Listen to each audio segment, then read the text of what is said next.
Hey guys, it's Javier with Brush Plus Roller Painting. And if you guys want to learn how to refinish your entertainment shelves, then stay tuned.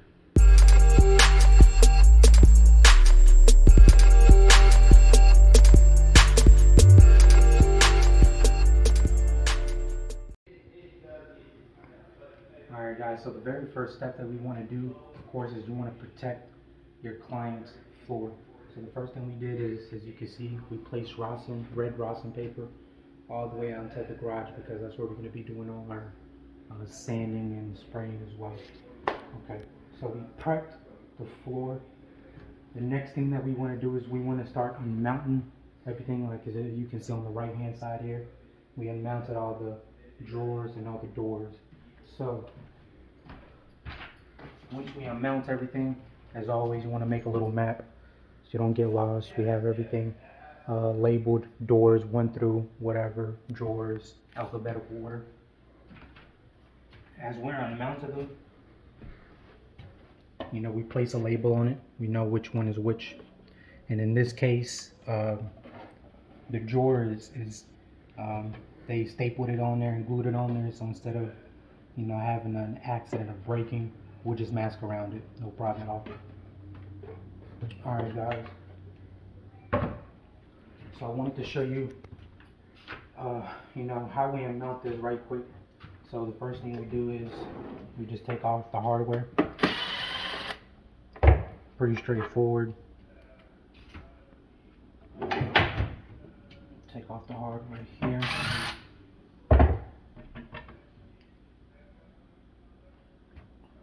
And then a drawer, since we know it can't come off, because usually I have screws, we'll take it out completely. So, and I'll show you an example.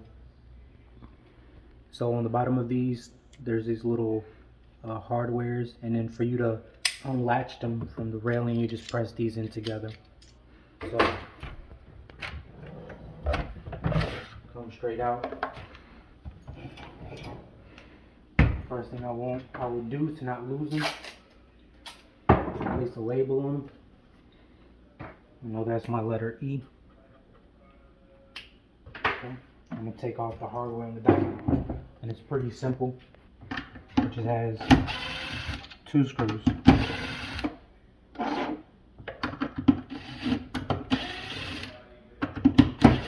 Nothing too major.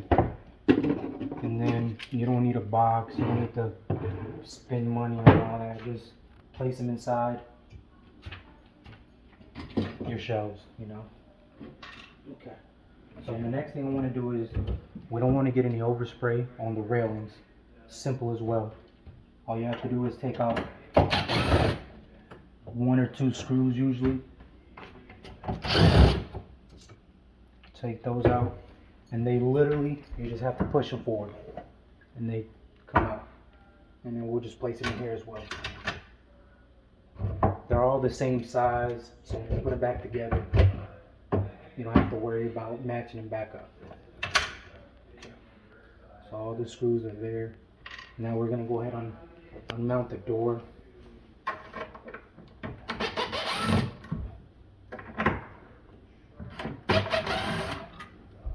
Now on the doors,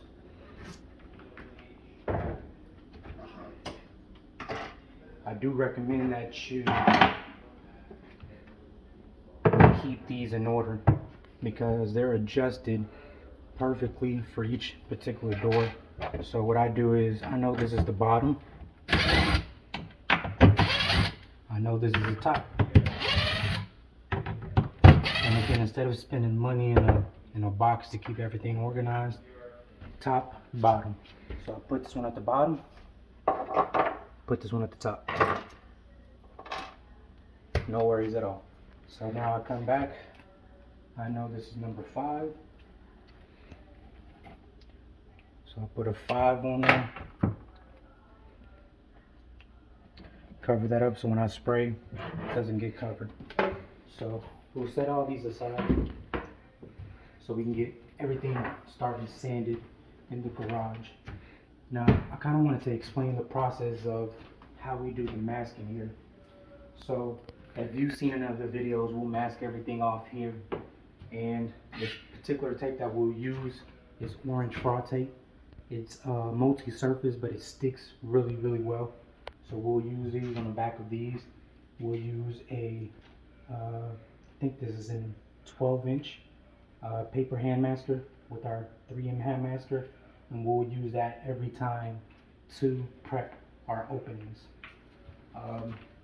Now, depending on the floor, in this case, the floor, we weren't really too worried about, you know, the tape bringing up the stain or anything of that nature.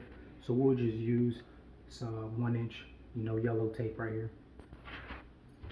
Now, in this case, we're going to be spraying these shelves. So I want to protect my walls, but you want to be careful because sometimes, you know, if you use this particular tape, it's going to bring the paint. So that's where frog tape come in. They have a delicate surface tape. It's really, really, really good. 1 inch and a half. You'll put it on there. You'll peel it off. You don't have to worry about bringing tape. And it's really sticky. So that's what I like about it. And we'll use it as well because we have to mask off the entry here. So we'll use it on the ceiling, walls, and anywhere we don't want in the paint coming back off. And in certain cases as well, we'll use the green frog tape as well, just so no paint can penetrate through the back of it. So yeah, that's what it is, guys. So we'll start sanding the doors, drawers.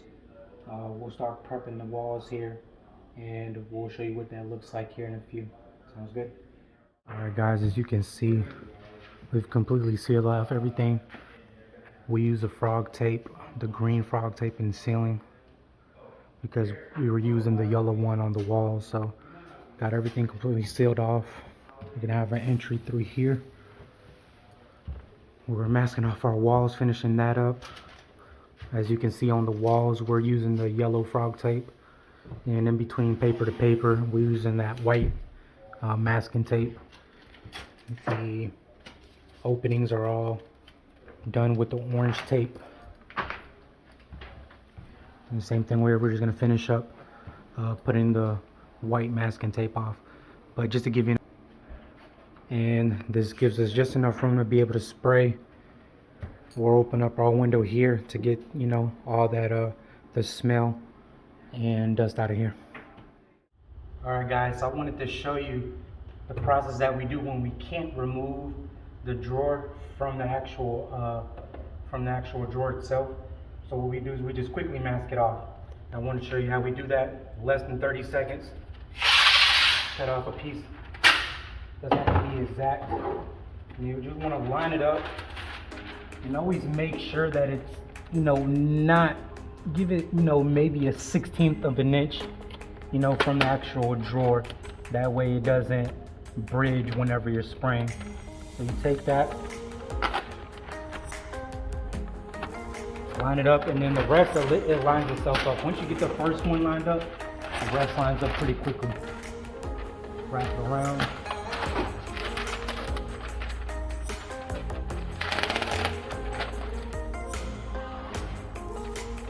Wrap that around.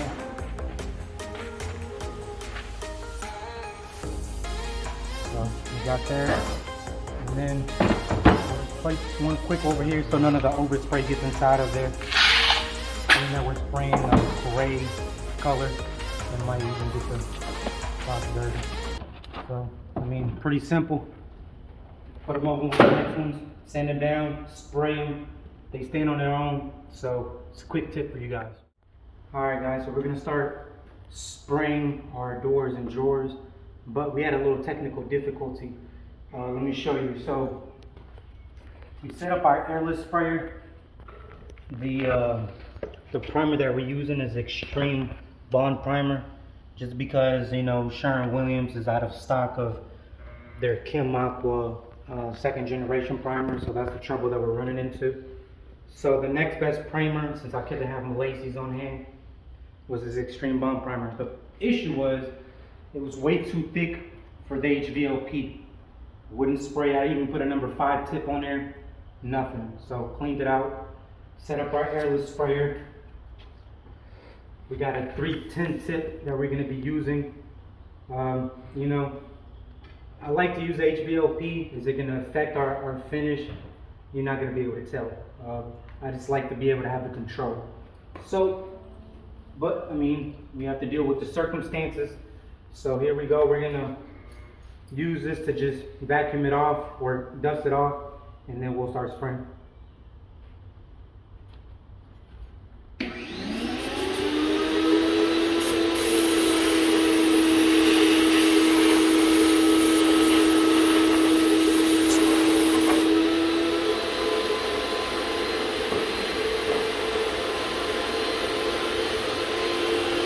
You just want to move a little bit quicker with the airless sprayer.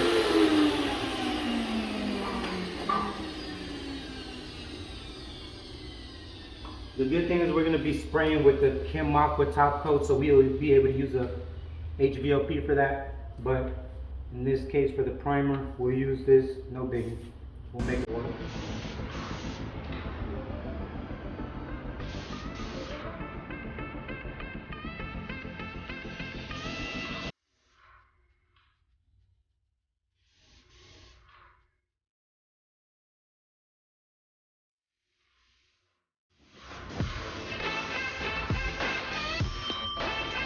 And that's it, guys. A lot quicker, but I just like the control. Alright guys, so we got all our doors and drawers primed with the airless sprayer. We got it cleaned up. We got our HVLP set up now. It's going to work because we're using our Kem Aqua. Again, Sherwin Williams, they had a problem with their white based, so they were able to do the clear base for their dark colors, and they just pumped a whole bunch of white in there. So the coating's a little bit thicker, so we use the number 4 needle versus the number 3. All right, let's get.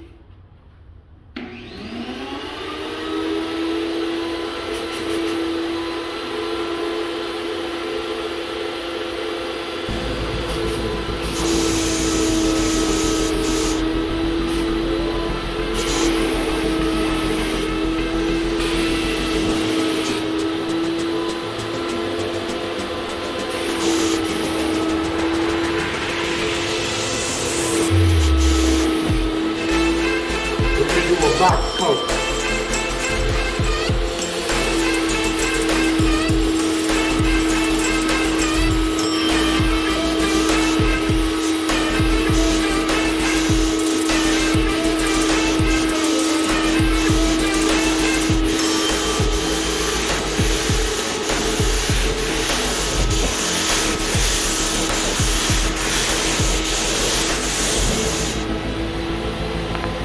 Drying pretty quick though. You know, like a little bit more paint.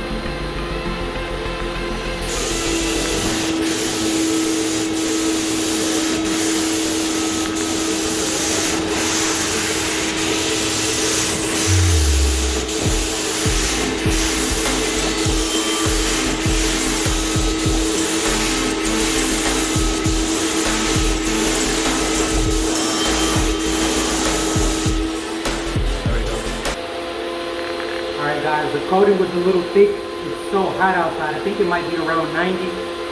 So I have to do a box coat in order for it to really dry out. But it's gonna probably dry, I mean literally in about 5 minutes. But you guys get the gist of it. Just in case you have to get a color that's made for white bases, but you get it on a dark color base, you'll have that situation. So just pour a little bit more paint.